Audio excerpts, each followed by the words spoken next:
بخش سوم.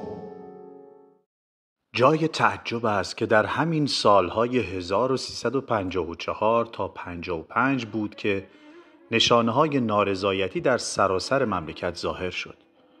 من شخصاً از طریق نتایج یک گزارش اقتصادی و اجتماعی که پادشاه تهیه آن را به یک گروه دانشگاهی سفارش داده بود، به این موضوع آگاه شدم. این اندیشمندان زیر نظر هوشنگ نهاوندی رئیس دانشگاه تهران که بعدها به ریاست دفتر من منصوب شد، تصویری نامتجانس از روحیه ایرانیان ارائه کرده بودند. بر اساس این گزارش مردم به بهتر شدن وضع زندگی خود در طول یک نسل آگاه بودند، ولی در ضمن سخن از ناکامی‌ها و محرومیت‌های حاصل از این جهش اقتصادی در میان بود. فسادی که به طبقه جدید زمامداران نسبت داده میشد، مبنای این افسون زدایی و افسردگی معرفی میشد. گفته میشد که این فساد در میان اطرافیان ما نیز رخنه کرده است. در این زمینه شایعاتی به گوشم میرسید که آنها را برای پادشاه نقل میکردم. من و همسرم نسبت به مادیات بی‌اعتنا بودیم و هرگاه که پادشاه از اختلاس و تقلب خصوصا در معاملات آگاه میشد، برای اجرای عدالت به شدت با آن مبارزه میکرد. ما معتقد بودیم که دربار باید در زمینه درستی و درستکاری در همه موارد سرمشق دیگران باشد. نبایستی افراد به بهانه اینکه خویشاوندی با پادشاه یا فلان وزیر دارند از مقررات گمرکی سرپیچی کنند. باید مانند هر شهروندی به چراغ‌های قرمز راهنمایی توجه داشته باشند.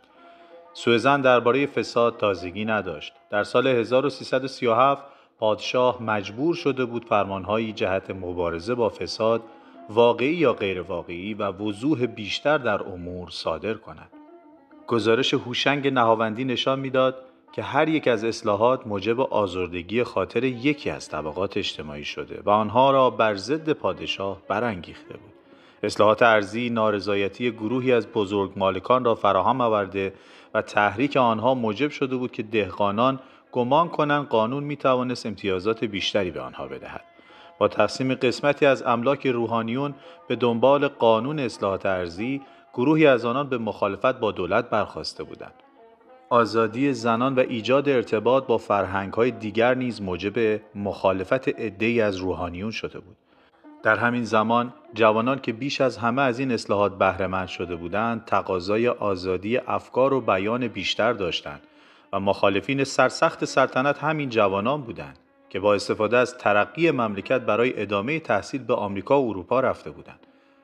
و بالاخره در داخل و خارج مملکت حزب کمونیست توده که غیر قانونی اعلام شده بود، افراطیون چپ و بنیادگرایان مذهبی به جلب جوانان آرمانگرا یا متعصب که خیال براندازی رژیم و ایجاد یک بهشت خیالی را در سر می‌پروراندند، می‌پرداختند.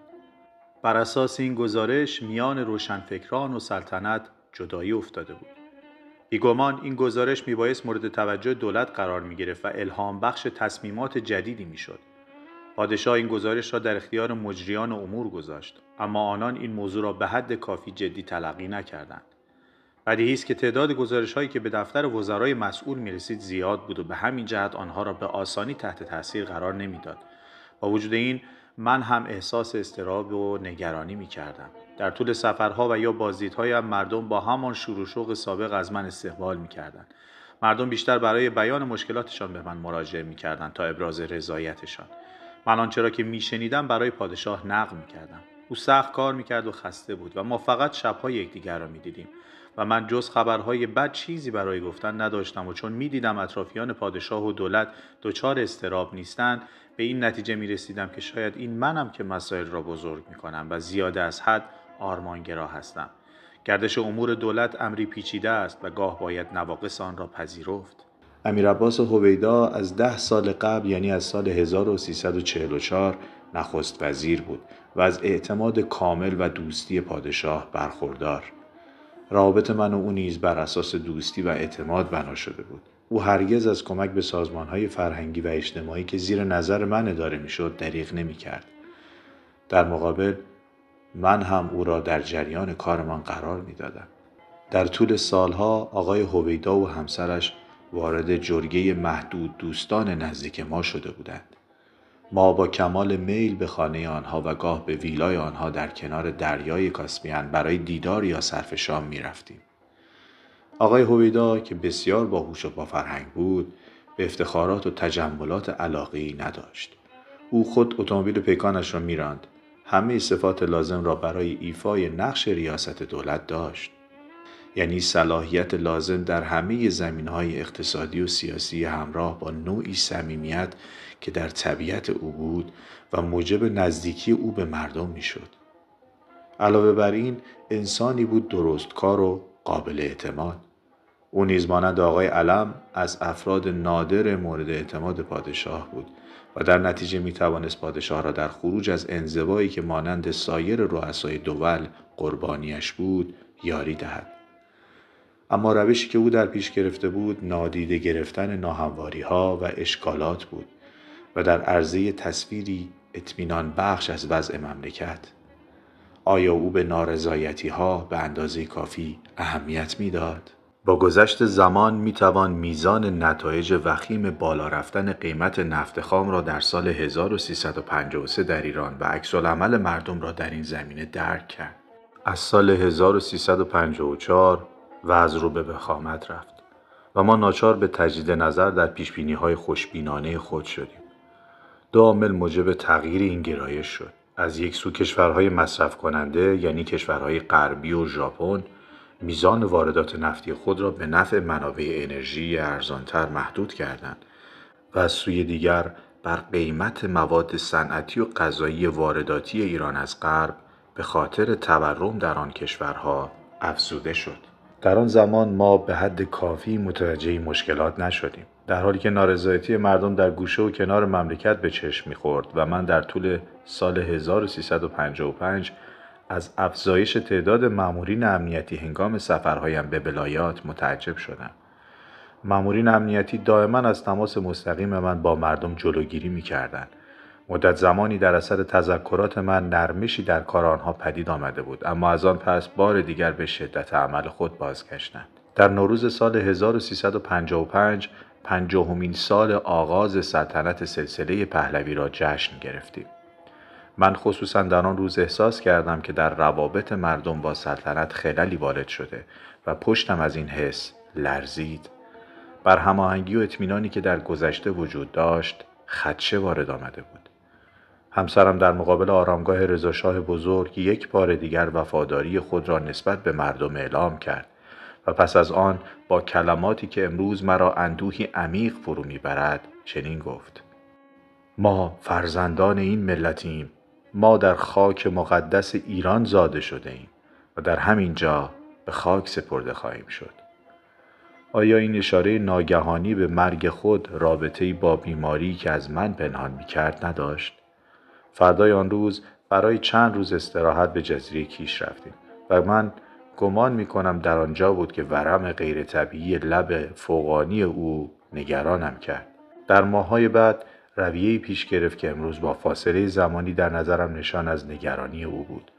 او از آن پس سعی کرد رضا و مرا با امور مملکتی آشنا کند. چند بار در هفته رضا و من میبایست با نخست وزیر و سپس با وزیران دربار در مورد مسائل روز صحبت میکردیم.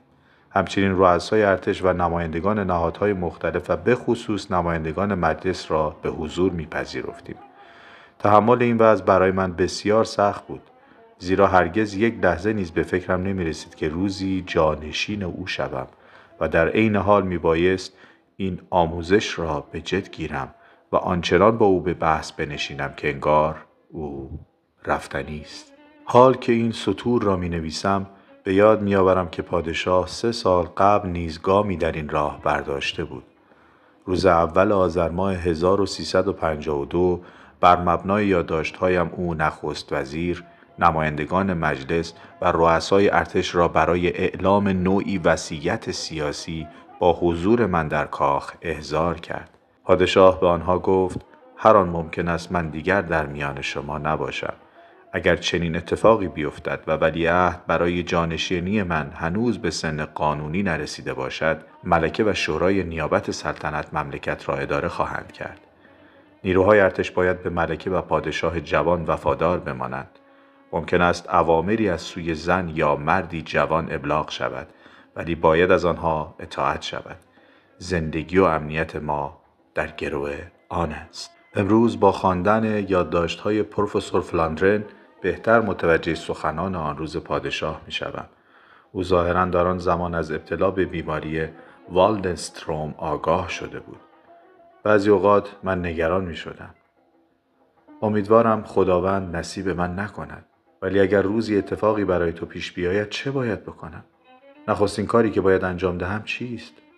و او با همان لبخند پنهان خود جواب میداد: تو خیلی خوب از عهده برخواهی آمد.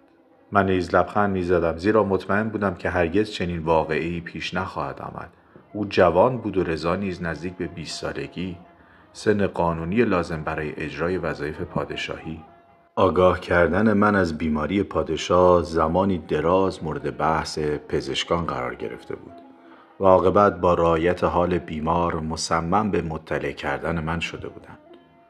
پروفسور ژورج فلاندرن در این باره می نویسد: در آن زمان غیر از آقای علم و تیمسار ایادی، صفویان تنها فرد ایرانی بود که ما میتونستیم درباره همه مسائل محرمانه پزشکی باهاش صحبت کنیم. رازداری در این مورد برای صفویان دشوارتر از ما بود، زیرا او مطمئن بود که روزی باید پاسخگوی سوالات و انتقادات دیگران و خصوصا خانواده سلطنتی باشه و به خاطر نتایج سیاسی احتمالی آن سخنی در این باره به کسی نمیگفت. بعد از اون که این موضوع بارها مورد بحث ما قرار گرفت، به این نتیجه رسیدیم که منطق ایجاب میکنه همسر بیمار از این هم مطلع گردد. البته ممکن بود این تصمیم ما مورد انتقاد قرار بگیره، اما تصمیمی بود که به طور جمعی گرفته شد. قبل از آن که ما با ملکه که از این جریان بی اطلاع بود صحبتی بکنیم، موضوع رو تلویحاً با اعلیحضرت در میان گذاشتیم و خواستیم که وضع مزاجی خود را به اطلاع ملکه برساند. اما پادشاه هر بار به نحوی از جواب صریح به ما تفره می‌رفت. در نتیجه ممکن بود به تصمیم ما ایراد گرفته شود، زیرا محرمانه بودن اطلاعات پزشکی شامل نزدیکان و در این مورد همسر بیمار نیز میشد. اما این تصمیم به خاطر بهبود وضع بیمار اتخاذ شده بود و وقایع بعدی اهمیت نقش ملکه را در پیشبرد معالجات همسرش خصوصا در دوران تبعید نشان داد. ما از بیم پیشرفت قابل پیشبینی بیماری معتقد بودیم که همسرش باید از وضع او آگاه باشد و از نظر روانی و اخلاقی آمادگی لازم را برای روز مبادا به دست آورد. پیام دشواری بود، خصوصا که میبایست این پیام به طور کاملا محرمانه و بدون اطلاع بیمار و دستگاه امنیتی ایران و امنیتی ما و دوستان و دشمنان، خلاصه دور از همه انجام گیرد. آنچه که موقعیت رو دشوارتر میکرد لزوم پنهان داشتن این تصمیم از اعلیحضرت و آقای علم بود. یعنی کسی که همواره مشکل گشای ما بود، ولی این بار برای حل مشکل نمیبایست به سراغش بریم. عباس صفویان و من مجبور شدیم ملاقات محرمانه ای رو ترتیب بدیم. پاریس تنها شهر مناسب بر این کار به نظر رسید. در تهران این کار غیر ممکن بود، زیرا در اونجا بدون کمک آقای علم و دستگاه او امکان رازداری نبود. درباره این ملاقات توضیحات بیشتری نمیدم، خصوصا که شما خود شاهد این صحنه تأثیرانگیز بودید. هر 4 نفر، شما، میلی، صفویان و من در این جلسه حضور داشتیم. این ملاقات عادی نبود و اعلیحضرت علت این تقاضا را دقیقاً نمیدانست، خصوصا که صفویان که در آن زمان رئیس دانشگاه بود این امکان را داشت که به بهانه دادن گزارش دانشگاه ایشان را به قبول تشکیل این جلسه قانع کنه. شما یقینا این نخستین ملاقات را به خاطر دارید، زیرا ابتدا این شما و سپس پروفسور میلیز بودید که اطلاعات لازم را به اعلیحضرت دادید و من فقط به توجیه نکاتی چند قناعت کردم. اطلاع از این موضوع برای ملکه بسیار دشوار بود. همسر او که به ظاهر کاملا تندرست به نظر می رسید مبتلا به یک بیماری وخیم خونی شده بود، یک بیماری مزمن ولی خطرناک. او خود از بیماریش مطلع بود ولی نمیخواست آن را بازگو کند. ملکه میبایست این اطلاعات را بشنود، باور کند و چون رازی حفظ نماید. مسئله دشوارتر این بود که چگونه اعلیحضرت میتوانست اطلاع از این راز را با همسرش در میان بگذارد. تنها راه ممکن عبارت بود از تقاضای ملاقاتی رسمی با پزشکان فرانسوی بدون اشاره به ملاقات محرمانه قبلی. او بالاخره موافقت پادشاه را در این زمینه به دست آورد و پادشاه ما را در سفر بعدی به تهران احضار کرد. بدین سان 1 نفر به دایره محدود رازداران اضافه شد و این تعداد تا زمان شدت بیماری پادشاه در باهاماس و خصوصا تا آستانه عزیمت آنها از مکزیک به نیویورک محدود ماند. من در خرداد ماه 1356 از سفری به تهران بازگشتم و به یاد ندارم که در چه شرایطی توانستیم پادشاه را قانع کنیم با من درباره بیماری خود صحبت کند. او با لحنی عادی از مسئله پلاکت‌ها و گلبول‌های قرمز خون خود سخن گفت و اظهار امیدواری نمود که با داروهایی که مصرف می‌کند به زودی عدم تعادلی که در وضع پلاکت‌های خون او به وجود آمده برطرف خواهد شد و چون دیگر رازی میان ما وجود نداشت در ماه‌های بعد راحت‌تر در این باره با من صحبت می‌کرد. اما از طرز صحبت او چنین برمی‌آمد که بیماری خود را کاملاً جدی نگرفته یا اینکه با وجود آگاهی از آن نمی‌خواهد مرا نگران کند. او حال خود را در حضور من معاینه می‌کرد و می‌گفت به نظر می‌آید که امروز قدری ورم کرده. عقیده تو چیست؟ من سعی می‌کردم تشخیص خودم را بدهم و می‌گفتم بله کمی ورم داره. یا نه امروز بهتر از دیروز است.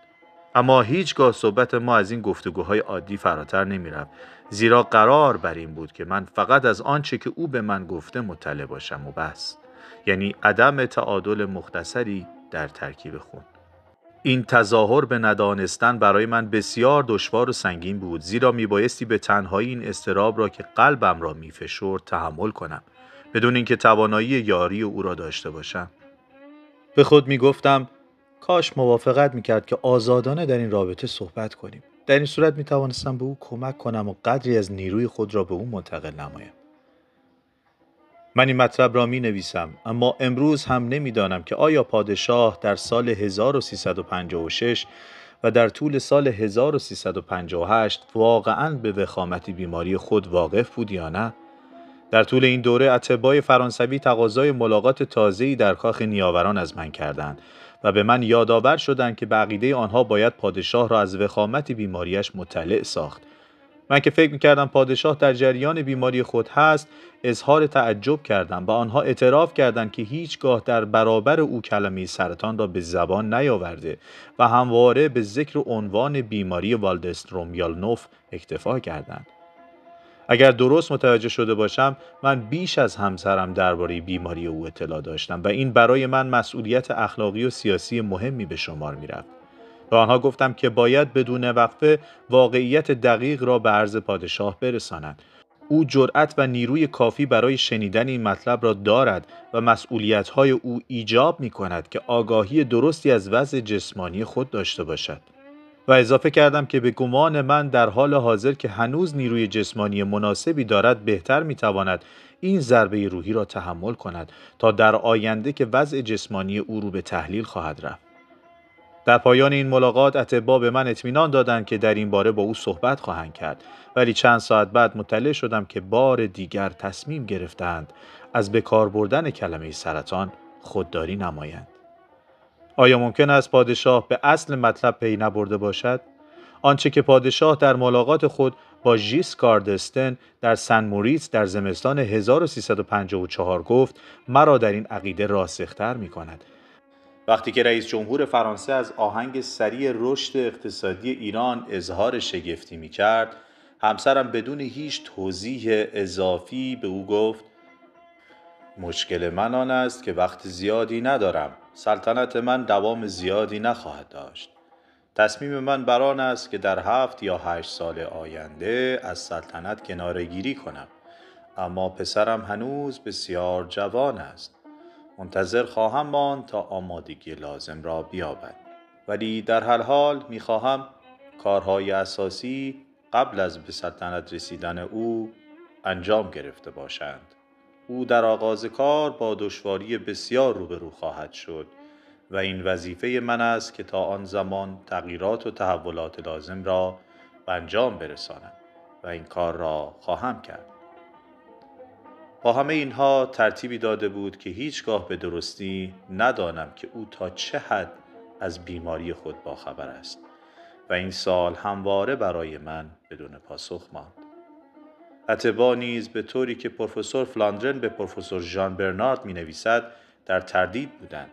دکتر فلاندرن به استادش چنین می نویسد: همان روز صبح شما سعی کردید که با احتیاط بسیار درباره تحولات ممکن بیماری با پادشاه صحبت کنید. اعلیحضرت مطلبی گفتند که بیگمان نشان میداد که از آنچه ما میخواستیم به او بگوییم آگاه است. او به ما گفت من فقط از شما میخواهم تا 2 سال دیگر سلامتی مرا تأمین کنید. زمان لازم برای آنکه ولیعهد سال تحصیلی خود را در آمریکا به پایان برساند و بتواند 1 سال در تهران بماند. بعدها هنگامی که در ملک آقای علم در بیرجند بودیم، او درباره خود و پادشاه به تفصیل سخن گفت. او در توصیف شخصیت ولی نعمت خود از خصوصیات متضاد اون سخن به میان آورد. مثلا یک روز به من گفت جای تعجب است که مردی چنین قدرتمند گاهی میتواند این چنین ساده و لحانه به گفته های مخاطبین خود اعتماد کند. سپس اضافه کرد اما پادشاه که از زمان کودکی همواره نقش شخصیت خود را ایفا کرده بسیار خوددار است و قادر است اطلاعات و اندیشه های خود را از دیگران پنهان دارد، زیرا بارها شاهد بوده که پادشاه با اینکه از مطلبی آگاهی کامل داشته در مقابل صحبت او درباره همان مطلب کوچکترین عکس‌العملی نشان نداده است. و همین جهت تا آن روز با توجه به حالات ظاهری پادشاه به آنچه درباره بیماریش می‌دانست پی نبردم. پادشاه که از کوتاهی عمر خود آگاهی داشت، در صدد آماده کردن مملکت برای سلطنت ولیعهد بود. او بارها گفته بود که پسرش نباید مانند خود او سلطنت کند. هدف رضا که وارث مملکتی رو به توسعه میشد، میبایست ایجاد دموکراسی در ایران باشد.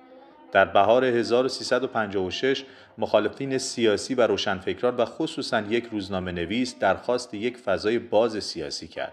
این روزنامه‌نگار در نامه سرگشاده‌ای به پادشاه از او خواست که طبق قانون اساسی سلطنت کند و آزادی بیان را آنچنان که در اروپای غربی و آمریکا وجود دارد برقرار نماید. شاپور بختیار و مهدی بازرگان نیز در همین زمینه اظهار عقیده کردند. پادشاه تصمیم گرفت در ایجاد فضای باز سیاسی شتاب کند و برای آنکه نشان دهد که دوران تغییرات فرا رسیده، در وسط تابستان 1356 جمشید آموزگار را که مردی درستکار، درخشان و با فرهنگ بود، به جای هویدا به نخست وزیری برگزید. همسر من در خاطراتش نوشت او به صداقت و درستکاری شهرت داشت و علاوه بر این دبیر کل حزب رستاخیز بود و می توانست از پشتیبانی حزب برخوردار شود. تصمیم من دائر بر تغییر نخست وزیر و انتصاب آموزگار به جای هویدا دلیل عدم رضایت از هویدا نبود. من به نسبت به این شخصیت تحصیل کرده و خدمتگزار که 13 سال مصدر امور بود محبت فراوان داشتم، اما هویدا جدا خسته شده بود و خود نیز بی علاقه نبود که اندکی از مسئولیت رهبری امور دولت دور شود. برای اینکه اعتماد و اطمینان خود را به هویدا نشان داده باشم، وی را به وزارت دربار شاهنشاهی منصوب کردم که در این سمت می توانست هم طرف مشورت قرار گیرد و هم هر روز با من ملاقات داشته باشد.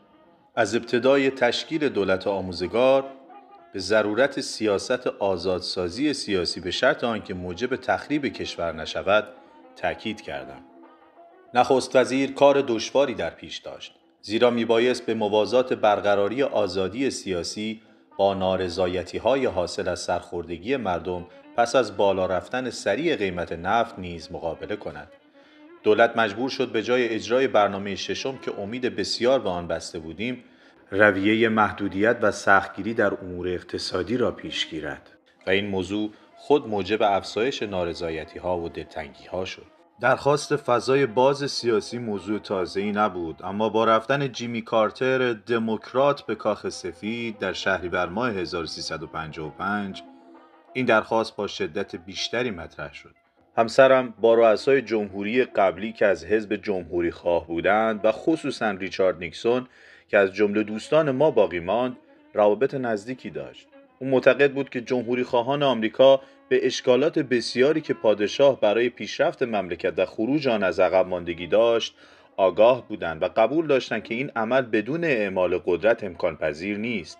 هنری کیسنجر که ایران را خوب می شناخت به پیشرفت‌های حاصله در طول 10 سال آخر با نظری تحسین آمیز می نگریست. اما کارتر حقوق بشر و آزادی ملت‌ها را از جمله شعارهای اصلی مبارزات انتخابی خود قرار داده بود، بدون آنکه وضع اقتصادی و فرهنگی کشورها را در نظر بگیرد. مخالفین پادشاه کارتر را متحد خود می‌دانستند و بدیهی است که اگر شخص دیگری به کاخ سفید راه می‌یافت، اعتراضات مخالفین نمی‌توانست چنین شکل حادی به خود بگیرد. انتخاب نخست وزیر جدید موجب بهتر شدن وضع نشد. در مهر ماه 1356 کانون نویسندگان ایران شب‌های شعر را در انستیتو گوته وابسته به سفارت آلمان برپا کرد. این گردهمایی جماعتی عظیم به گفته نزدیک به 15,000 نفر را به سوی خود جلب کرد. از ورای کلمات پیام روشن بود. روشنفکران بی‌صبرانه در انتظار ورود به دوران جدید بودند. در مهر ماه همان سال ما برای یک بازدید رسمی عازم آمریکا شدیم. سفر مهمی بود، چون همسرم برای نخستین بار با رئیس جمهوری جدید ملاقات می‌کرد. آیا این ملاقات موجب ایجاد رابطه‌ای نزدیک میان آن دو میشد؟ یکی تازه به قدرت رسیده بود و دیگری از 37 سال پیش سلطنت می‌کرد. ورود ما به کاخ سفید لحظات دشواری را در پیش داشت. تظاهر کنندگان در آن سوی ردیف مأمورین امنیتی جمع شده بودند. بعضی برای کف زدن و ابراز احساسات و برخی برای ناسزا گفتن.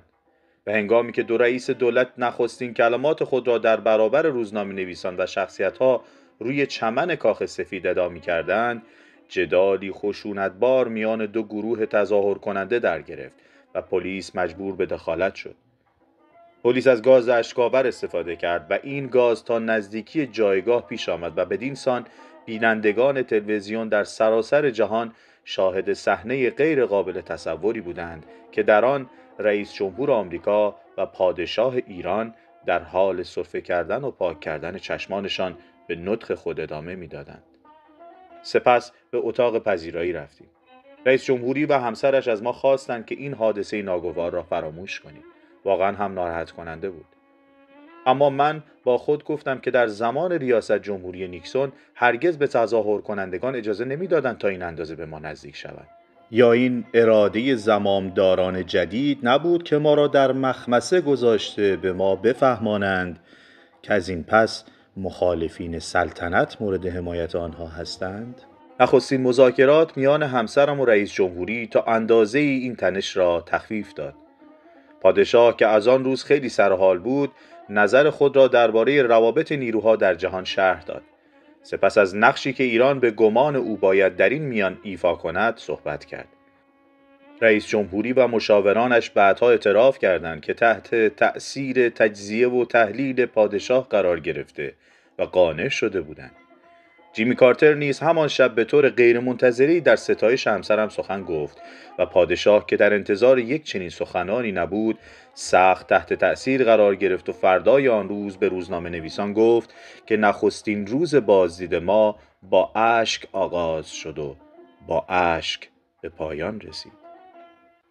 با وجود این، در خارج از کاخ تظاهرات مخالفین حتی تا زیر پنجره‌ها ادامه داشت و بدتر از آن به نظر می رسید که تظاهر کنندگان از برنامه خصوصی سفر ما نیز آگاه بودند، به طوری که وقتی برای چند آزمایش پزشکی به بیمارستانی در ایالت مینسوتا رفتم، با 20 نفری از مخالفینی که شعارهای ضد سلطنت می‌دادند روبرو شدم.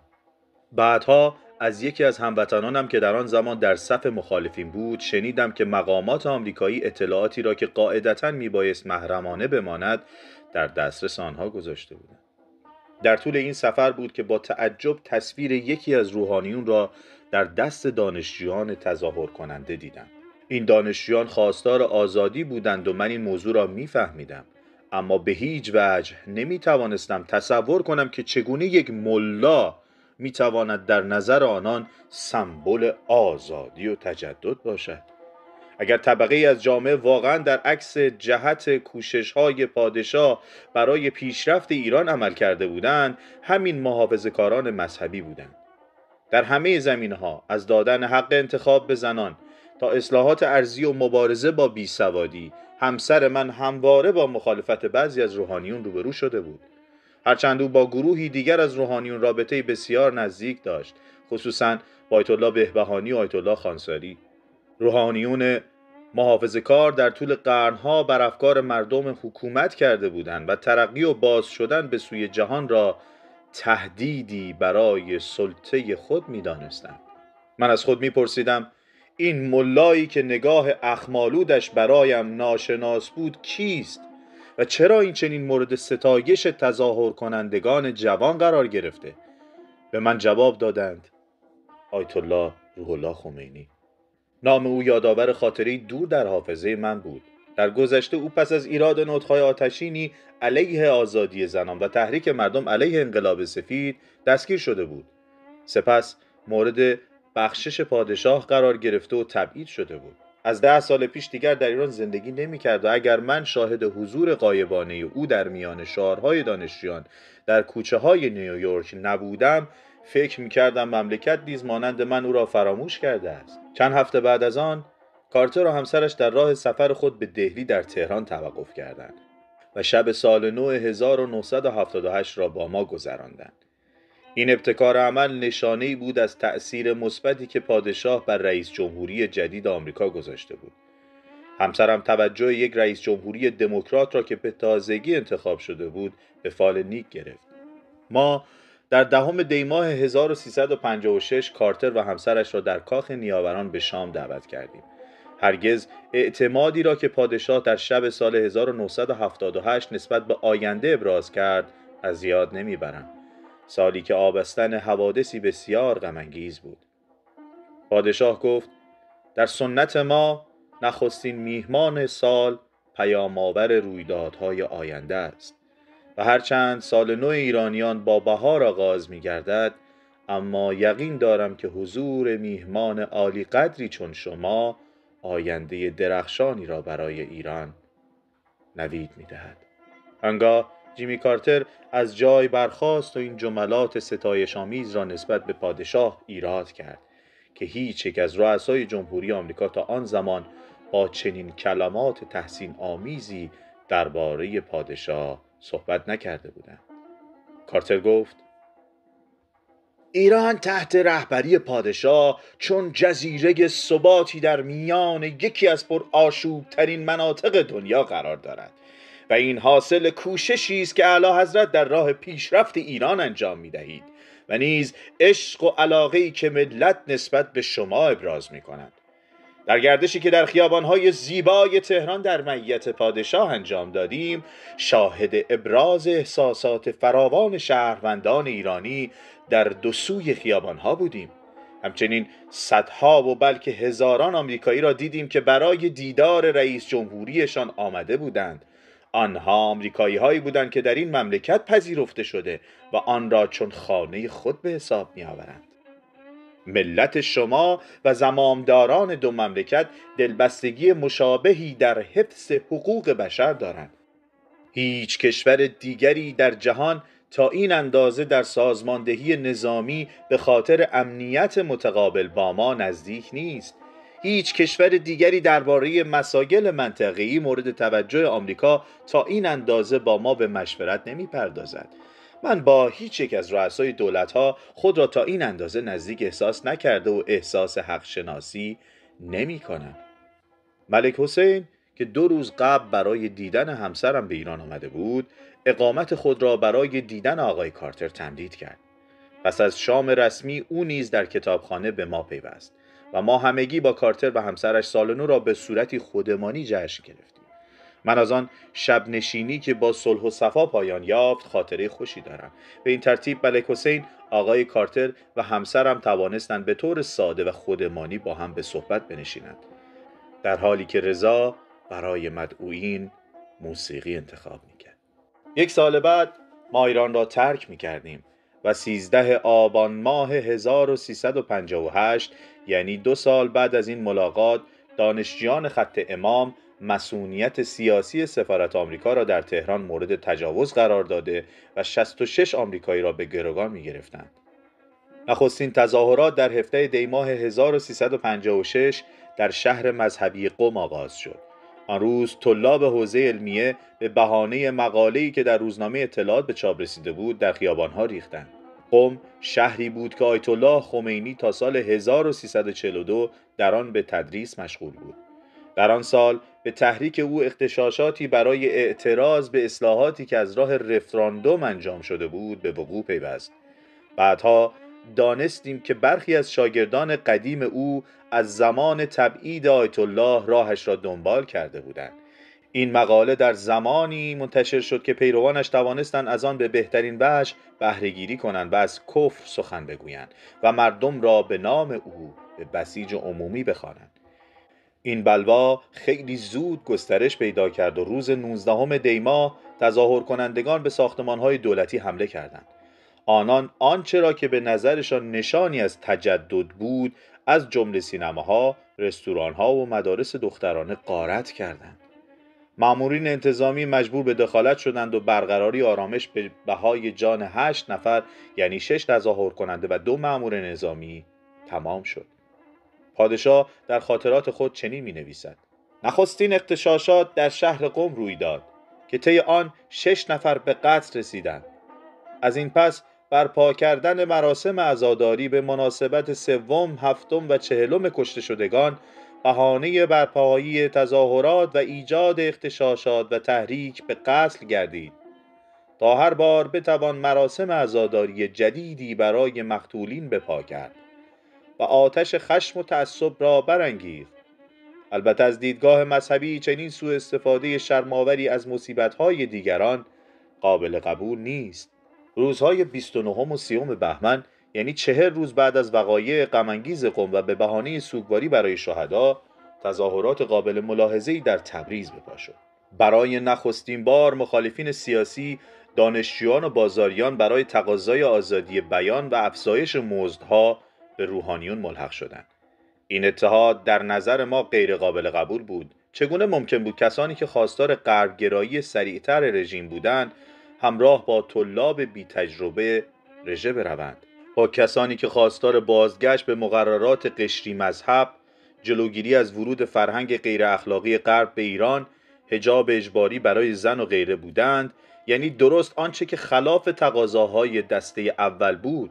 تظاهر کنندگان آنچه را که در نظر آنها سمبل‌های فساد بود با آتش کشیدند و غارت کردند. سینماها، مشروب فروشی‌ها، مغازه‌های فروش اشیاء تجملی و همینطور ساختمان‌های دولتی مانند کاخ دادگستری و دفتر حزب رستاخیز را. مامورین انتظامی در برابر ابراز این همه خشم و نفرت غافلگیر شده از ارتش کمک خواستند و یک بار دیگر برخوردها منجر به کشته شدن عده‌ای در میان دو گروه شد. ارتش برای دفاع از مملکت آموزش دیده بود و نه برای عملیات نظامی شهری. در رابطه با این مطلب خوب به خاطر دارم که دولت آمریکا از دادن گلوله‌های کائوچویی و گاز اشک‌آور به ما خودداری کرده بود. در این هنگام آیت الله خمینی که در تبعید در عراق به سر می‌برد برای نخستین بار آشکارا درباره وقوع این حوادث با کلماتی نفرتبار که انسان را به وحشت می‌انداخت گفت: مبارزات ما گیاه شکننده‌ای پیش نیست، برای تبدیل شدن به درختی تناور به خون شهیدان نیاز دارد. کدام حسی این مرد را واداشته بود که بدین سان خواهان مرگ هم نوعانش باشد؟ روز 9 فروردین ماه 1357 به بهانه برگزاری سوگواری قربانیان تبریز، تظاهرات تازه‌ای در برخی از شهرها خصوصا تهران به وقوع پیوست. همسرم دستورات اکید به مامورین انتظامی و ارتش داده بود که از هر گونه خونریزی جلوگیری شود. اما نیاز به شهید بود و این نیاز برآورده شد. پادشاه بعدها گفت: چنین سوء استفاده شرم‌آوری از غم و اندوه دیگران قابل قبول نیست. به من گزارش دادند که در مقابل در ورودی گورستان‌ها گروهی آشوبگر حرفه‌ای هر جنازه‌ای را از اقوام متوفی به زور و عنف گرفته در اطراف آن تظاهرات به پا می‌کرده و آن را یک قربانی جدید ساواک قلمداد می‌کردند. سخنان محسن رضایی فرمانده پاسداران انقلاب اسلامی نظر پادشاه را تایید می‌کند. او درباره استراتژی انقلابیون در طول سال 1357 چنین می‌گوید: سازماندهی تشییع جنازه‌های دروغین برای پخش در رادیو و تلویزیون، تهیه تابوت‌های حامل اسلحه و خصوصاً اسلحه سرد تا در صورت حمله پلیس بتوان فوراً از آنها استفاده کرد استقبال سوگواران دروغین زن و مرد در گورستان‌ها به عنوان یک حربه سیاسی مذهبی، استفاده از لباس‌های خونین به عنوان سلاح‌های روانی و سیاسی، تبلیغات به منظور تهییج افکار عمومی. کسانی که آن روز در دانشگاه حضور داشتند، نحوه شهیدسازی را این چنین تعریف می‌کنند: یکی از دانشجویان در برانکاری دراز کشید، سپس او را با ملافه سفیدی پوشاندند و آنگاه ملافه را به خون آلوده کردند و بعد او را به دوش گرفته فریاد کنان در خیابان‌ها به راه افتادند. کشتند، کشتند! به طور کلی احساس می‌کردیم که تظاهرات از پیش برنامه‌ریزی شده بود و کم و کسری نداشت و از هر نوع وسیله‌ای از قبیل بلندگو، ماسک، واکی‌تاکی و اندک زمانی بعد اسلحه برای پیشبرد مقاصدشان استفاده می‌شد. در طول هفته‌ها بر ما واضح شد که لیبرال‌ها و چپگرایان که بسیاری از آنها هیچ وجه تشابهی با اسلامگرایان نداشتند، با این تظاهرات عظیم مردم همراه شدند. آیا کمونیست‌ها از مذهب به عنوان حربه‌ای برای برانگیختن مردم استفاده می‌کردند؟ همان کمونیست‌هایی که هدفشان در صورت رسیدن به قدرت منع اجرای مناسک مذهبی بود؟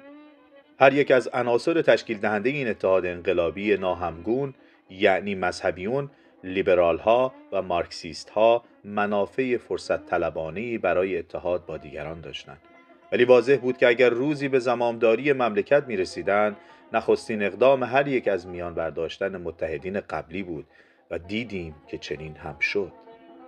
ماهازا در آن زمان این اتحاد به وجود آمد و از حمایت بازاریان که بورژوازی متوسط مذهبی را تشکیل می‌دادند و ثروتمند و صاحب نفوذ بودند برخوردار گردید. بازاریان از بالا رفتن قیمت نفت و به طور کلی از رشد اقتصادی مملکت سود بسیار برده بودند. اما پس از سر کار آمدن دولت آموزگار که رویه سختگیری‌های اقتصادی را پیش گرفت و با مقابله با ارتشاء پرداخت، آنها نیز به گروه طرفداران خمینی پیوستند و چنان که بعداً روشن شد، بعضی از آنها با کمک‌های مالی قابل توجهی او را یاری دادند و جوانان که تحت تأثیر گروه‌های مختلف سیاسی با منافع متفاوت قرار گرفته بودند، همه شور و نیروی خود را در اختیار این گروه‌های بی‌وجدان گذاشتند. به گفته پادشاه، عمل غیرقابل بخشش دیگر آشوبگران سوء استفاده از زود باوری و احساسات دانشجویان بود. ابتدا دانشگاه‌ها را به آشوب کشیدند و سپس برای گسترش نابسامانی به تحریک در مدارس متوسطه و ابتدایی پرداختند و متاسفانه موفق شدند. البته من انتظار نداشتم که جوانان ایران محافظه‌کار باشند و می‌دانستم که برای آرمان‌های خود حاضر به تلاش و فداکاری اند. اما نمی‌دانستم که فریب دروغ پردازان و آشوبگران را خواهند خورد. من که شاهد تظاهرات مکرری بودم که هر بار گسترش بیشتری می‌یافت، میان شک و اضطراب بودم. شگفت آن که کوشش‌های مثبتی که سلطنت برای ایران انجام داده بود، ناگهان از سوی وسایل ارتباط جمعی غربی به صورتی منفی معرفی می‌شد. حتی آنهایی که در ابتدای سالهای 50 تملق پادشاه را می‌گفتند، امروز اقدامات او را محکوم می‌کردند و این روزنامه‌نویسانی که معمولاً نگران آزادی‌ها هستند، آیت الله خمینی را مظهر پیروزی معنویات بر مادیات معرفی نمودند و در همین زمان یک فیلسوف ایرانی از ظهور گاندی جدید سخن گفت. برای ما که از اعتقادات واقعی و جاه طلبی این مرد مطلع بودیم، این گفته‌ها قابل درک نبود. پادشاه بعدها نوشت: اشتباه بزرگ ما آن بود که از وسایل ارتباط جمعی خود برای مبارزه با اندیشه‌های مخرب استفاده نکردیم و با جوانان به گفت و شنود نپرداختیم. نخبگان سیاسی و فرهنگی مملکت تقاضای ملاقات مرا کردند و من به امید اینکه کمکی برای همسرم باشم آنها را پذیرفتم. دانشگاهیان، رهبران سیاسی سابق، جامعه شناسان، روحانیون و روزنامه‌نگاران یکی پس از دیگری به دفتر من می آمدند. آنها نیز از جهتی که وقایع به خود گرفته بود نگران به نظر می رسیدند و در جواب این سوال که برای آرام کردن افکار و تسلط دوباره بر اوضاع چه باید کرد، پاسخ آنها همواره این بود: بایستی اعلیحضرت یک شخصیت مورد قبول مردم را به کار دعوت کند، شخصی محبوب، درستکار، باهوش و مردم پسند. با قبول سخن آنها می گفتم: چه کسی را پیشنهاد می کنید؟ و آنها در پاسخ نام بزرگانی را که دیگر در میان ما نبودند به زبان می آوردند. قبول دارم، ولی از میان زنده ها به چه کسی فکر میکنی؟ و در جواب با سکوتی طولانی مواجه میشدند. مخالفین در طول سالها از راه تهمت ارتشاء به عده‌ای و تهمت وابستگی به انگلیس و آمریکا به عده دیگر همه مردان سیاسی را بی‌اعتبار کرده بودند. در طول این ملاقات‌ها یک وزیر سابق با تلخی و ترس و نوعی خشونت از من ایراد گرفت که با تبدیل شیراز از مکانی فرهنگی به مکان فسق و فجور به خشم روحانیون کمک کردند. من در جواب گفتم آقای وزیر، آیا این تنها کاری است که در طول 20 سال اخیر انجام دادم؟ او ناتوان از دادن پاسخ صریح از من عذرخواهی کرد و روز بعد یک جلد قرآن برایم فرستاد. مردم اعتماد خود را از دست داده از فکر کردن درباره وقایع عاجز مانده بودند. در طول فعالیت‌هایم در بیمارستان‌ها، مدارس و کتابخانه‌ها وخامت اوضاع را حس می‌کردم. دیگر آن زمانی که من از دست مأمورین امنیتی برای رفتن به میان مردم مشتاق فرار می‌کردم گذشته بود. در حال حاضر کاملا احساس می‌کردم که وضع خوب نیست. بعضی به من قوت قلب می‌دادند و بعضی دیگر از من دوری می‌جستند و من دشمنی آنها را احساس می‌کردم. دیگر گفتگو با مردم امکان پذیر نبود و این وضع مرا مضطرب می‌کرد و ناامیدانه در جستجوی وسیله‌ای برای بازگرداندن اعتماد مردم به کاخ باز می‌گشتم. پادشاه خاموش و با جدیت از بامداد تا شام به کار خود ادامه می‌داد. لاغر شده بود و به نظر ضعیف می‌آمد و این موضوع بیش از هر چیز مرا نگران می‌کرد. آیا علت این تحولات پیشرفت بیماری بود یا نگرانی‌هایی که اوضاع مملکت ایجاب می‌کرد؟ هر نوع تظاهر به خشونت او را عمیقاً ناراحت می‌نمود و مدام تکرار می‌کرد آخر چرا؟ و نمی‌توانست درک کند که به چه علت این ملت که زمانی دراز با او پیوندی نزدیک داشته است ناگهان گفتارهای مبهم یک مذهبی تاریک اندیش را می‌پذیرد. آیت الله عظما کاظم شریعت مداری در نگرانی‌های همسرم شریک بود. او تعصب خمینی را نمی‌پذیرفت و پیام‌هایی برای پادشاه می‌فرستاد و با ذکر نام روحانیون افراطی تقاضای دستگیریشان را می‌کرد. او معتقد بود که تظاهرات با ساکت کردن این افراد به پایان خواهد رسید. من این فهرست را دیده بودم و به یاد دارم که نام صادق خلخالی در آن ذکر شده بود. پادشاه با توقیف این افراد موافقت نکرد و بیشتر به فکر راه حل سیاسی و از سر گرفتن گفتگو بود. در خرداد ماه 3 شخصیت جبهه ملی یعنی شاپور بختیار، داریوش فروهر و کریم سنجابی استاد دانشگاه نامه سرگشاده‌ای به پادشاه نوشتند و از او خواستند که طبق قانون اساسی سلطنت کند. آنها درخواست انحلال حزب رستاخیز تأسیس 1353، آزادی مطبوعات، آزادی زندانیان سیاسی و انتصاب دولت جدیدی با شرکت نمایندگان انتخابی اکثریت مردم را داشتند. این نحوه خطاب به پادشاه امری تازه بود و در ایران سابقه نداشت و من یقین دارم که اگر این افراد از پشتیبانی کارتر برخوردار نبودند هرگز این چنین عمل نمی‌کردند. اما مطلب به همینجا ختم نمی‌شد. از خواندن نامه چنین برمی‌آمد که سلطنت هیچ خدمتی به ایران نکرده، در حالی که مملکت در 20 سال آخر سلطنت همسرم در همه زمینه‌ها به پیشرفت‌های بزرگی نائل آمده بود. شاپور بختیار آخرین رئیس دولتی بود که از سوی پادشاه منصوب شده بود. 2 امضا کننده دیگر این نامه قبل از مرگ غم‌انگیزشان به خمینی پیوسته بودند. داریوش فروهر که در جمهوری اسلامی به وزارت رسید و سپس جزء مخالفان درآمد، با همسرش به طرز فجیعی به قتل رسیدند. کریم سنجابی نیز در تبعید درگذشت. بعد از تظاهرات تازه اردیبهشت ماه در قم و تیر ماه در مشهد به بهانه سوگواری شهدا، پادشاه تصمیم گرفت روند دادن آزادی‌ها را سریع‌تر نماید و در روز 14 مرداد ماه 1357 به مناسبت جشن مشروطیت برگزاری انتخابات آزاد را با شرکت همه گروه‌های سیاسی در بهار 1360 اعلام کرد. مخالفین توقع بیشتری نداشتند و قاعدتاً خواست آنها برآورده شده بود. اما این تصمیم پادشاه نوعی ضعف تلقی شد و رهبران انقلابی از این موضوع نهایت استفاده را کردند. در 20 مرداد ماه تظاهرات جدیدی در شهر اصفهان برپا شد و حکومت نظامی اعلام گردید. در این موقع بود که فاجعه سینما رکس آبادان به وقوع پیوست و این عملی بود برای تشدید خشم مردم. ایجاد کینه و نفرت و قدمی غیر قابل بازگشت در راه متلاشی کردن مملکت. روز 28 مرداد با آغاز نمایش فیلم ناگهان آتش در سینمای آبادان زبانه کشید. 400 نفر در این واقعه در میان شعله‌های آتش جان سپردند. من که به استفاده سیاسی مخالفین از این واقعه یقین داشتم، فوراً با نخست وزیر تماس گرفتم و او را از تصمیم خود دائر به رفتن نزد مجروحین و خانواده‌های قربانیان اعلام کردم. او مرا منصرف کرد و من با شنیدن سخن او ناگهان احساس کردم که او اعتماد خود را از دست داده است. اعتماد به اینکه پادشاه و من مظهر نیرو و همبستگی این مملکت هستیم. احساس کردم که نظر او نسبت به من تغییر کرده و من در نظر او دیگر آن شخصیتی که به مدت 20 سال از نزدیک با مردم در تماس و گفتگو بوده است نیستم. او به احتمال زیاد حق داشت مرا از این سفر منصرف کند، زیرا در ساعات بعد آیت الله خمینی از مرز ممکن فراتر رفته دولت را متهم به ایجاد این واقعه موحش نمود.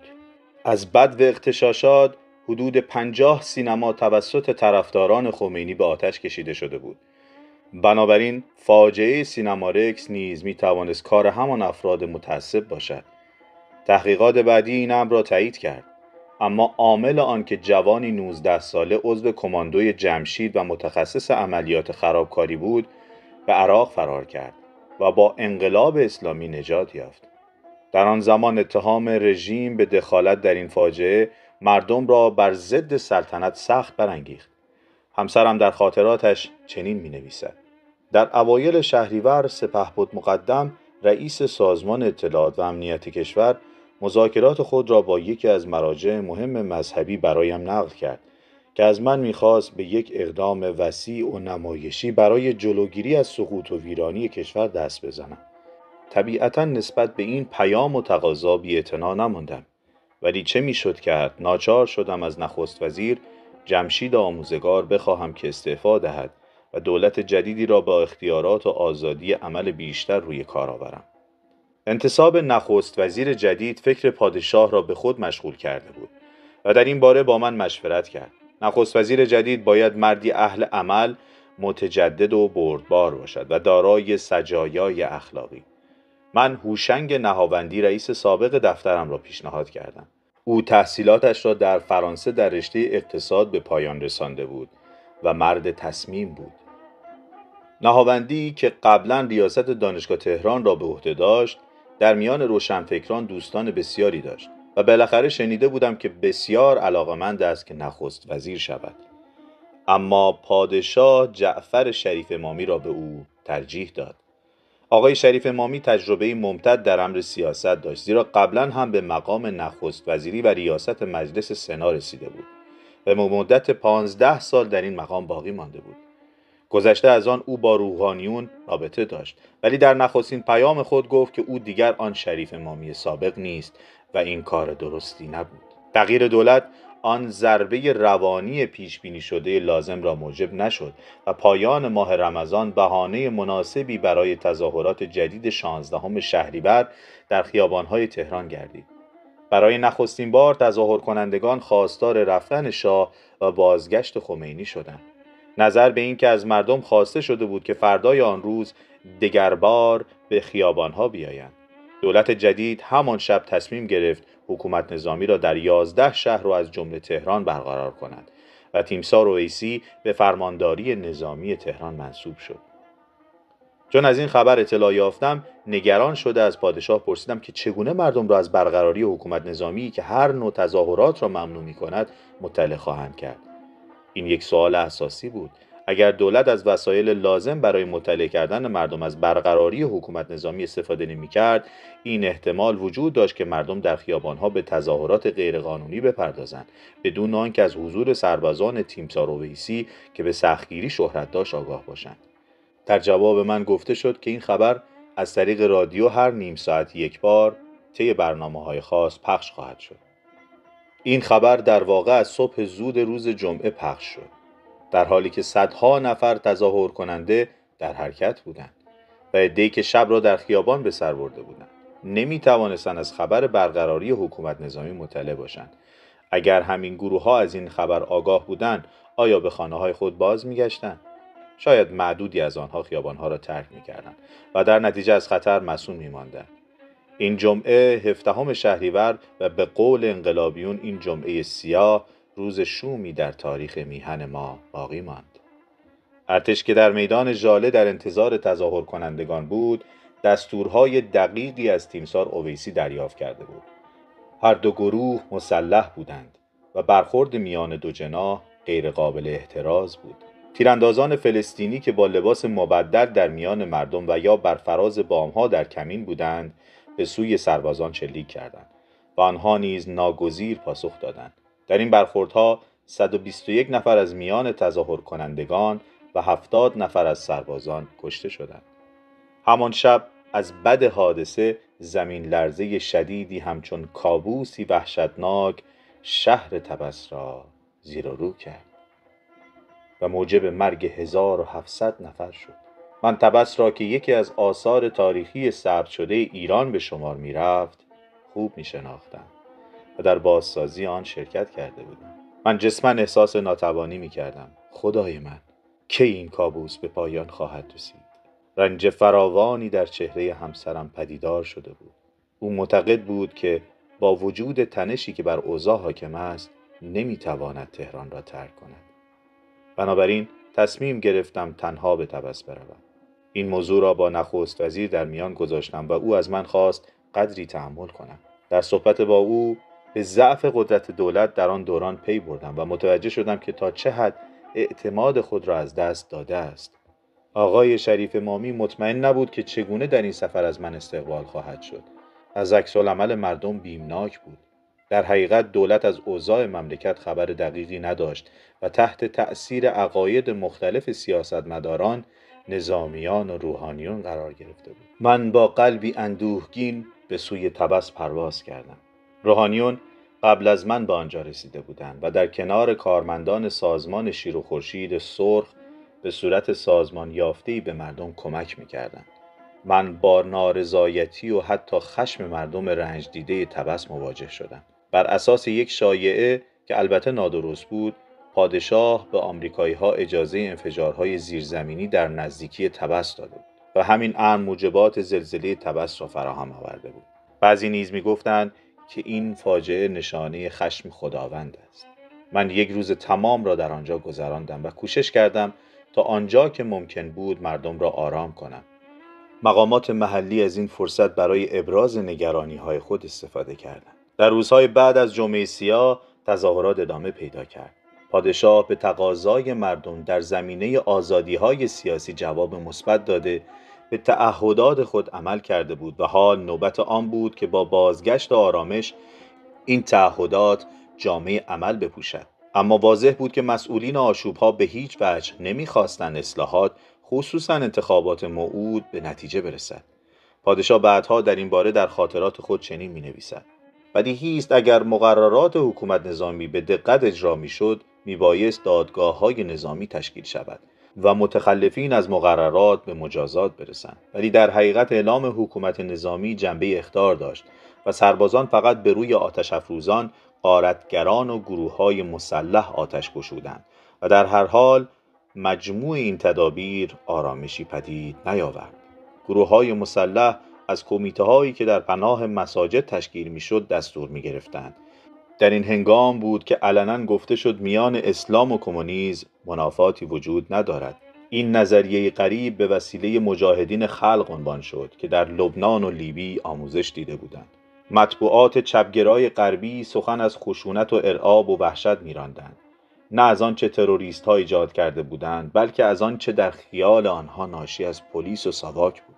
به گفته این جراید بیش از 100,000 زندانیان سیاسی در زندان‌های پادشاه به سر می‌بردند. واقعیت این است که در این موقع شماره زندانیانی که به علت داشتن پرونده‌های سیاسی محکومیت پیدا کرده بودند و هنوز در زندان به سر می‌بردند هرگز از 3164 نفر تجاوز نکرده و در آبان ماه 1357 فقط 300 نفر در زندان بودند که همه پرونده‌های جنایی داشتند. به طور وضوح ما یک دوره انقلابی را طی می‌کردیم که برنامه آن به دقت تدارک شده بود. در شهرهایی که حکومت نظامی وجود داشت، گروه‌های کوچک تروریستی و براندازی مسلح به سلاح‌های خودکار و مواد منفجره جنگ‌های چریکی شهری را آغاز کردند. به همین سبب حمله به ابنیه عمومی، مدارس، بیمارستان‌ها، بانک‌ها و سازمان‌های دولتی آغاز شد. هدف نهایی تخریب سریع اداری، اقتصادی و فرهنگی کشور بود. همسرم مثل همیشه با دیگران مشورت می‌کرد و نظر آنها را درباره ایجاد رابطه دوباره با گروه‌های مختلف جویا می‌شد. بسیاری از مخاطبین او اعمال زور را پیشنهاد می‌کردند، ولی او نمی‌پذیرفت و یادآور می‌شد که شاه نمی‌تواند بدون از دست دادن مشروعیت خود دستور تیراندازی به سوی مردم را صادر نماید. در یک چنین شرایطی بود که تصمیم گرفت با قلب و احساس خود با مردم صحبت کند. زیرا تظاهر کنندگان دیگر گوش شنوایی برای گفته‌های منطقی نداشتند. پادشاه با احساس و خلوص نیت سخن گفت و حتی به بعضی از اشتباهات خود اشاره کرد و من در آن زمان یقین داشتم که سخنان او به دل مردم خواهد نشست. اما صحبت‌های او فوراً نشانی تازه از ضعف او تلقی گردید.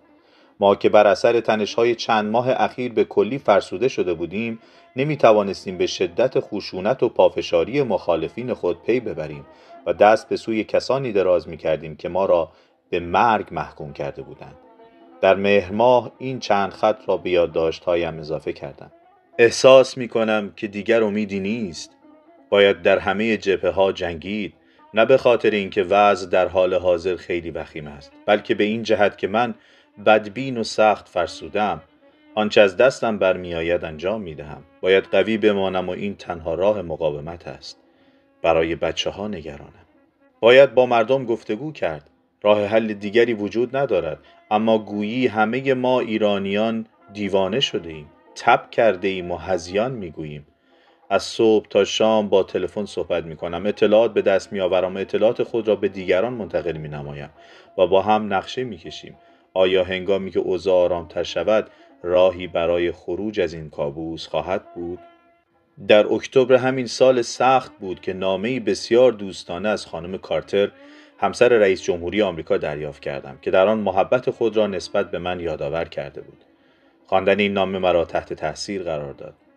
روز یکشنبه 14 آبان هزاران نفر در خیابان‌های تهران به تظاهرات پرداختند. پادشاه که از کشتار 2 ماه پیش میدان ژاله سخت متأثر و منقلب شده بود، ضمن دستور جلوگیری از تظاهرات تاکید نمود که از تیراندازی مگر در نهایت لزوم خودداری شود. سربازان و پاسبانان از عهده جمعیت عظیمی که به خیابانها سرازیر شده بود بر نیامدند و تظاهر کنندگان در مسیر خود بانکها، سینماها و سازمانهای دولتی را غارت کردند. وزارت اطلاعات ویران و قسمتی از سفارت انگلیس به آتش کشیده شد. سفارت آمریکا که به وسیله ارتش محافظت میشد به زحمت از حمله آنان در امان ماند. همان شب جعفر شریف امامی استعفای خود را تقدیم پادشاه کرد و مورد قبول واقع شد. اواخر مهر ماه کارگران پالایشگاه آبادان اعتصاب کردند و آیت الله خمینی که در نوفل الشاتو در حومه پاریس به سر می‌برد، آنها را به سرپیچی از اوامر دولت و اعتصاب عمومی دعوت کرد و سخنان او توسط وسایل ارتباط جمعی فرانسه و بی بی سی انگلستان پخش شد. دولت فرانسه قبل از دادن پناهندگی سیاسی به خمینی نظر همسر مرا خواستار شده بود و پادشاه با این تصور که بودن خمینی در فرانسه کم خطرتر از اقامت او در لیبی یا الجزیره خواهد بود به این تقاضا جواب مثبت داده بود. رادیوی انگلیس با آب و تاب فراوان پیام‌های خمینی را پخش می‌کرد. خمینی شخصاً گفته بود بی بی سی صدای من است. در سال 1320 همین رادیو به مدت 8 ماه برای رفتن رضاشاه تبلیغ کرده بود و سرانجام رضاشاه مملکت را ترک گفته بود. ایرانیانی که این واقعه را به یاد داشتند در پاییز 1357 چنین می‌گفتند: اگر بی بی سی علیه شاه سخن می‌گوید، پایان کار سلطنت نزدیک است. خطر فلج شدن مملکت پادشاه را بران داشت تا یک دولت نظامی تشکیل دهد. میبایست به هر وسیله‌ای شده از فروپاشی اقتصاد کشور جلوگیری نمود و اوضاع مملکت را سر و سامان داد. پادشاه در مورد انتخاب افسری که بتواند از عهده این امر خطیر برآید با اطرافیان به مشاوره پرداخت. بعضیها تیمسار اویسی را که به سختگیری شهرت داشت پیشنهاد می‌کردند. من با این انتخاب موافق نبودم، ولی به هر حال تصمیم با پادشاه بود که فرماندهان خود را می‌شناخت و همواره به سود مملکت اقدام می‌کرد. سرانجام تیمسار غلامرضا ازهاری رئیس ستاد ارتش را که در میان امرای ارتش ارشدیت داشت به ریاست دولت موقت منصوب کرد. این انتصاب به پادشاه فرصت میداد تا به یک راه حل سیاسی برسد. یکی از نخستین اقدامات این دولت برکناری هویدا بود که خیلی ها حتی ارتشیان تقاضای آن را داشتند. او فکر میکرد محاکمه هویدا موجب رفع سوء تفاهمات خواهد شد. پادشاه در این باره در کتاب خاطرات خود چنین می نویسد: من چندان به این استدلال عقیده نداشتم، ولی هویدا که هنوز مورد احترام من بود آماج اصلی حملات مخالفین بود، گرچه هدف واقعی خود من بودم. آری، همسرم به هیچ وجه با دستگیری هویدا موافق نبود و این موضوع عمیقاً او را رنج میداد. این تصمیم در جلسه‌ای با حضور چند تن از وزیران و مقامات ارتشی گرفته شد. همه آنها با توقیف هویدا موافق بودند و پادشاه بالاخره با این اجماع نظر موافقت کرد. اندکی بعد به من گفت آن کسی که در طول جلسه به وسیله تلفن با او تماس گرفته تیمسار مقدم رئیس سازمان امنیت بود که به پادشاه گفته بود توقیف هویدا از نان شب هم واجبتر است. من که در آن جلسه حضور داشتم با اینکه یک چنین تصمیمی قلبم را جریحه دار می کرد سخنی نگفتم. عقیده عمومی بر آن بود که برای خروج کشور از این ورطه هولناک باید به هر وسیله‌ای توسل جست و مسئولین سیاسی و نظامی نیز معتقد بودند که هویدا می تواند به خوبی از خود دفاع کند و از این محاکمه سرافراز بیرون آید. امروز مرگ وحشتناک امیر عباس هویدا که در زندان به دست جمهوری اسلامی به قتل رسید در نظرم یک فاجعه است. اما در آن زمان هیچ کس نمیتوانست تصور کند که بازداشت هویدا که با هدفی کاملا سیاسی و در یک محیط متشنج انجام گرفته بود به این ترتیب پایان پذیرد. ولی این مطلب به هیچ وجه چیزی از اندوه مرا از این بازی بیرحمانه و غیر قابل پیشبینی سرنوشت نمی‌کاهد. انتصاب یک نظامی به ریاست دولت نتایج سودمند فوری داشت. پالایشگاه آبادان فعالیت خود را از سر گرفت. تظاهرات به ناگهان قطع شد و به مدت چند روز خیابان‌های تهران چهره طبیعی خود را بازیافت. دعوت خمینی به اعتصاب عمومی برای 21 آبان نیز با شکست روبرو شد. معاذا در طول این هفته‌های دشوار توانستم به اهمیت تأثیر سخنان این مرد بر افکار عمومی و نتایج غم‌انگیز آن پی ببرم. دو نظامی، سرجوخه عابدی و سرباز سلامت بخش که به گروه اسلامگرایان پیوسته بودند، یک روز هنگام نماز صبح در پادگان گارد شاهنشاهی به سوی گروهی از افسران تیراندازی کردند. به من اطلاع دادند که بعضی از آنها به سختی مجروح شدند. 13 نفر کشته و 36 نفر مجروح. من فوراً برای کمک و تسلی آنها به محل حادثه رفتم. بسیار تأثیرانگیز بود. هرگز نگاه صادقانه یکی از سربازان را که دستش را در دست گرفته بودم و چند ساعت بعد درگذشت از خاطر نمیبرم. عاملان سوء قصد به هلاکت رسیده بودند. من رونوشت نامه‌ای را که سرباز سلامت بخش قبل از این واقعه برای همسرش نوشته بود خواندم. من این کار را به امر آیت الله خمینی انجام دادم و به بهشت خواهم رفت. اما خیالت راحت باشد، من به حوریان بهشتی توجه نخواهم کرد و در آسمان‌ها به انتظار تو خواهم ماند.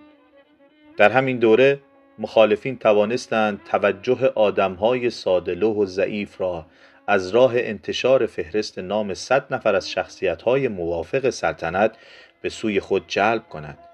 این فهرست شامل افسران ارتش، بازرگانان و صاحبان صنایع و سیاستمداران بود، با ذکر ارقام سرمایه‌هایی که هر یک از آنان از ایران خارج کرده بودند.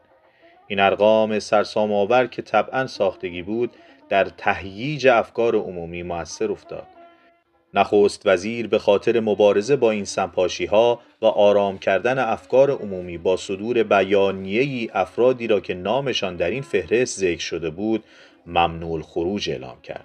افتادن در این دام به اعتبار کسانی که آن دروغ را رواج داده بودند افزود و نابسامانی بسیار به بار آورد.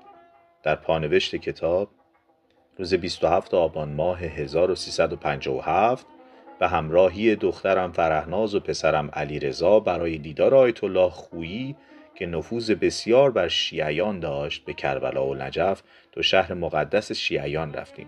او مرا در اتاق کوچکی که به سادگی در آن میزیست پذیرفت و یک انگشتر عقیق که دعا روی آن حک شده بود برای پادشاه به من داد و از من خواست به پادشاه بگویم که برای موفقیت او در خدمت به اسلام و ایران دعا خواهد کرد. آرامشی که پس از بر سر کار آمدن تیمسار اظهاری به وجود آمده بود دیری نپایید. در آغاز ماه محرم یعنی 3 آذر ماه یک بار دیگر اغتشاش به پا شد. خمینی از اقامتگاه خود در نوفل و شاتو نطق‌های آتشین ضبط شده خود را به ایران می‌فرستاد و این نوارها در سراسر کشور پخش می‌گردید. از آن پس هزاران هزار نفر در کانون‌های خانوادگی خود به سخنان این مرد متعصب که فرمان به نابودی همه چیز تا استقرار نظام جدید اسلامی میداد همچون آیه‌های آسمانی گوش میدادند. در طول شب‌هایی که از سوی آیت الله تعیین شده بود دقیقاً سر ساعت 8 شب مردم به روی بام‌ها می‌رفتند و به طور دست جمعی فریاد برمی‌آوردند: الله اکبر. این کلمات که از دوران کودکی برایم دعایی آرامش بخش به شمار می‌رفت اینک تبدیل به کلماتی هراس‌انگیز شده بود که با شنیدن آن خون در رگ‌هایم منجمد می‌شد. من با خود می‌گفتم کسانی که موفق شوند دعا را به فریادی از بغض و کینه بدل کنند دشمنان مذهبند. آیت الله خمینی از مردم خواسته بود که روزهای 19 و 20 آذر ماه یعنی روزهای تاسوعا و عاشورا در سراسر کشور به تظاهرات بپردازند و یک بار دیگر مسئله نحوه مقابله با این تظاهرات مطرح شد. چون حکومت نظامی برقرار بود، تیمسار اویسی اعتقاد داشت که باید از به خیابان آمدن آشوبگران جلوگیری نمود و آمادگی خود را برای عکس‌العملی شدید اعلام کرد. اما همسرم در پیروی از اعتقادات خود با این پیشنهاد موافقت نکرد.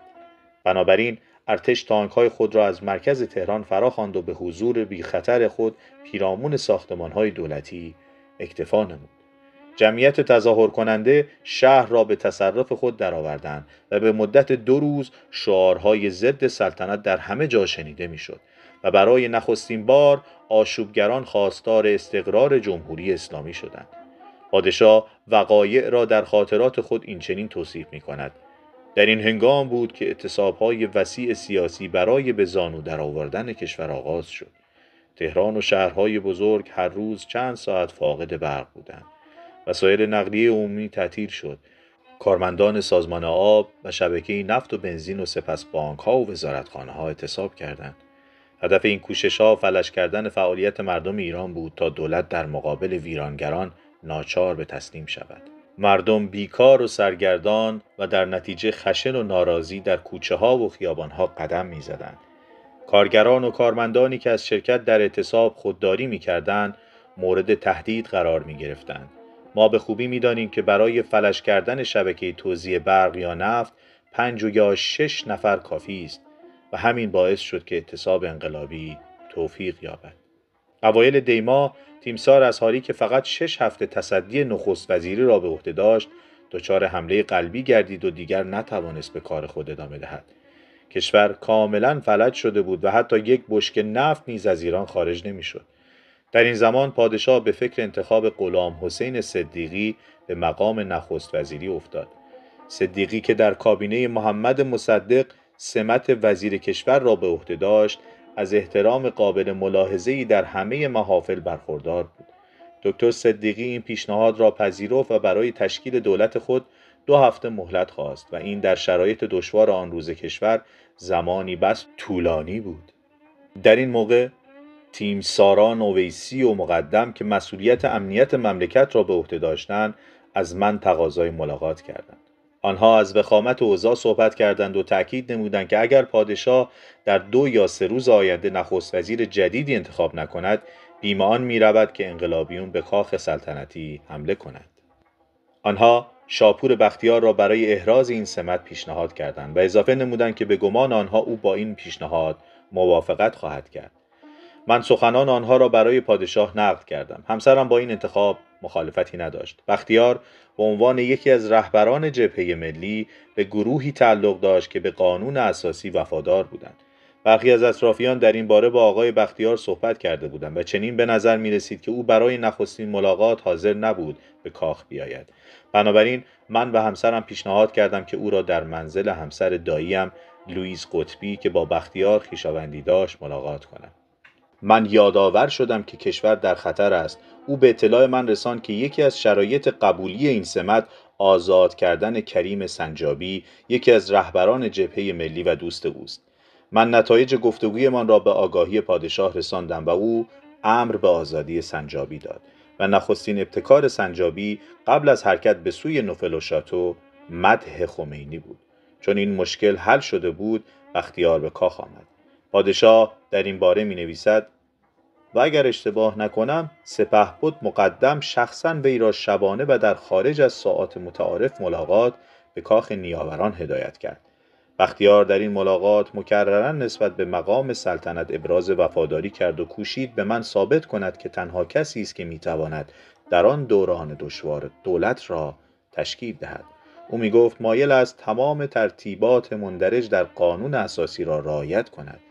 این شرایط برای من قابل قبول بود. در همان زمان بعضی از شخصیت‌ها خصوصاً سفرای آمریکا و انگلیس پادشاه را به ترک موقت ایران به مدتی کوتاه تشویق می‌کردند و معتقد بودند که رفتن او به آرام شدن کشور کمک خواهد کرد. آقای بختیار نیز همین عقیده را داشت. این خبر به سرعت در همه جا پخش شد، خصوصاً در میان امرای ارتش که پادشاه فرماندهی آن را به عهده داشت. افسران و سربازان ما که از وضع مملکت به سطوح آمده و از چند ماه پیش شاهد فرار عده قابل توجهی از بلندپایگان کشور بودند، حضور پادشاه را در ایران لازم می‌دانستند. تیمسار عباس قره‌باغی رئیس ستاد ارتش به طور خصوصی به من گفت: اگر پادشاه ایران را ترک کند ارتش از هم پاشیده خواهد شد.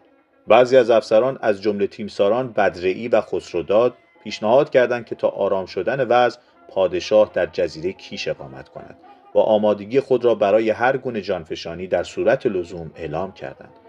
عده‌ای از نمایندگان مجلس نیز که به ملاقات من آمده بودند همین اعتقاد را داشتند.